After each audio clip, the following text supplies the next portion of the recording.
मुसलमान लड़का है इसलिए और किरकिरी हुई और कुछ बात नहीं है। अगर पब्लिक आवाज उठाती है तो उसको आप दबाने की कोशिश करते हैं और गलत केस की धमकी देने का मतलब है ये तो हो गया आपका तालिबानी ऑर्डर हो गया कि हम जो कर रहे हैं वो करेंगे, आप इस पर आवाज नहीं उठाएं।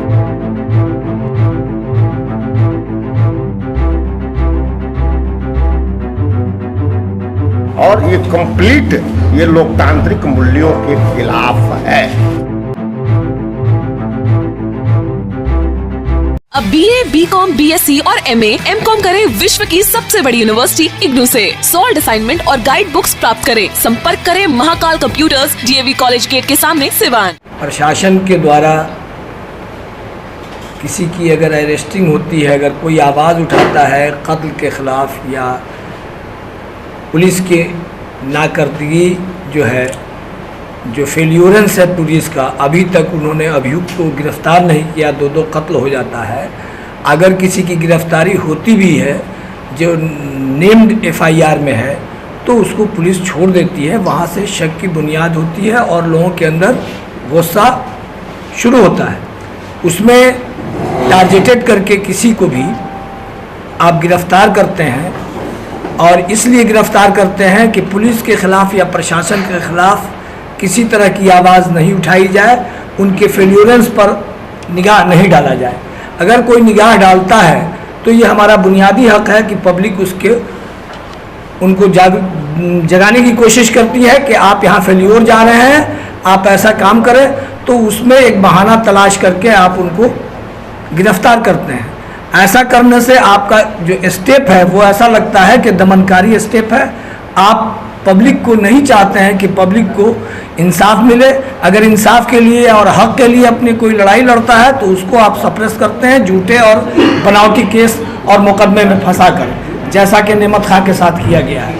तो ये बात पुलिस अपने को नहीं खंगाल रही है, अपने आप को नहीं देख रही है कि हम फेल्योर हैं गिरफ्तार करने में। अभियुक्त को दो कत्ल हो जाता है और उस नेम्ड FIR है, उसके बाद आप फेल्योर हैं। फेल्योर होने के बाद अगर पब्लिक आवाज़ उठाती है तो उसको आप दबाने की कोशिश करते हैं और गलत केस की धमकी देने का मतलब है ये तो हो गया आपका तालिबानी ऑर्डर हो गया कि हम जो कर रहे हैं वो करेंगे, आप इस पर आवाज़ नहीं उठाएं।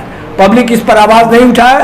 प्रशासन जो करती है नाजायज़ करती है, जायज़ करती है, पब्लिक करेगी। अगर आप कुछ करेंगे तो हम बोलेंगे कि आप सरकारी काम में बाधा पहुंचाना है। बाधा पहुंचाना कहाँ हुआ? आपको जगाना हुआ कि आप फेल्योर जा रहे हैं, आप नहीं अरेस्ट कर रहे हैं, आप गिरफ्तार नहीं कर रहे हैं।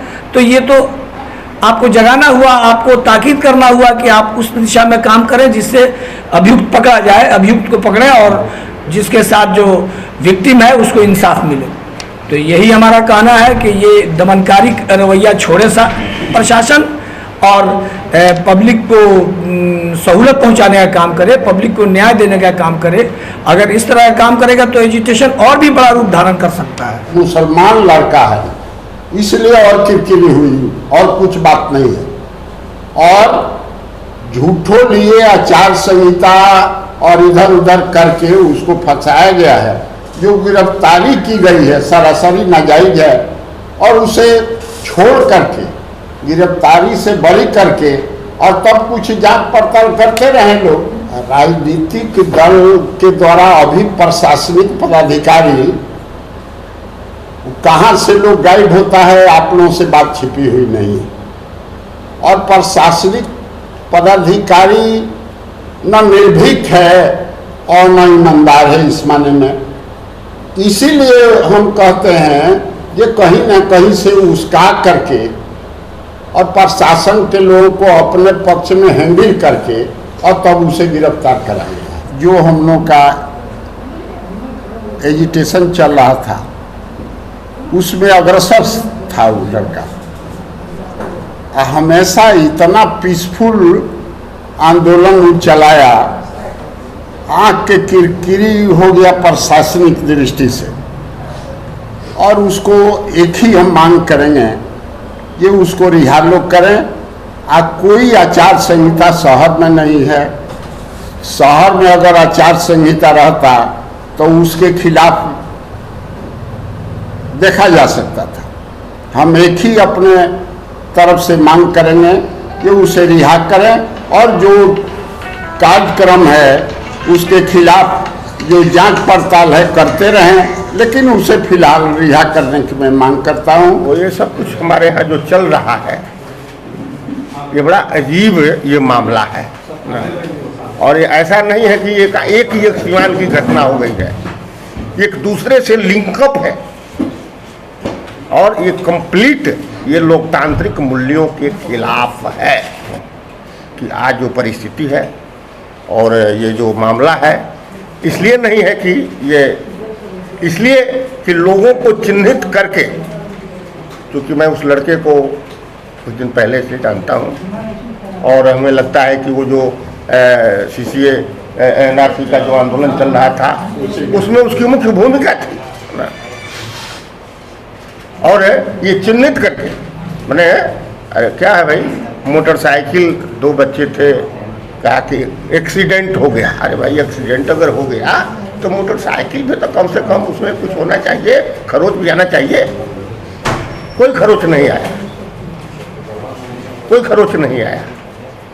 चुनाव आयोग की ये आचार संहिता लागू है।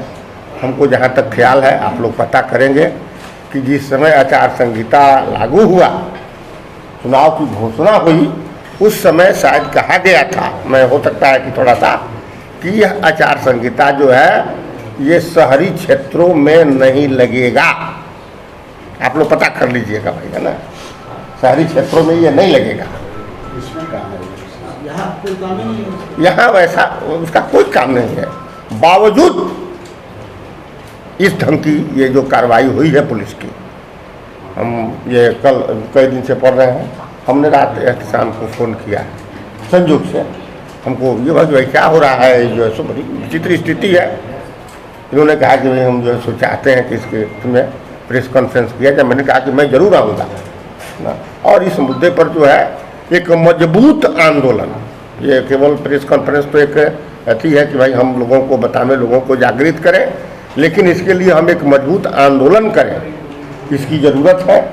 और हम लोग इसके लिए तमाम राजनीतिक बाधाओं को, आज आप देख रहे हैं कांग्रेस पार्टी के हैं, ये पुराने दिग्गज हैं दुबे जी, फजले हक साहब, हम भारत की कम्युनिस्ट पार्टी मार्क्सवादी के सचिव मंडल के सदस्य हैं, ये है ना, ये उपेंद्र जी, ये सिविल सोसाइटी से हैं प्रोफेसर उपेंद्र जी, आप शशि जी है ना, AISF के डिस्ट्रिक्ट सेक्रेटरी हैं।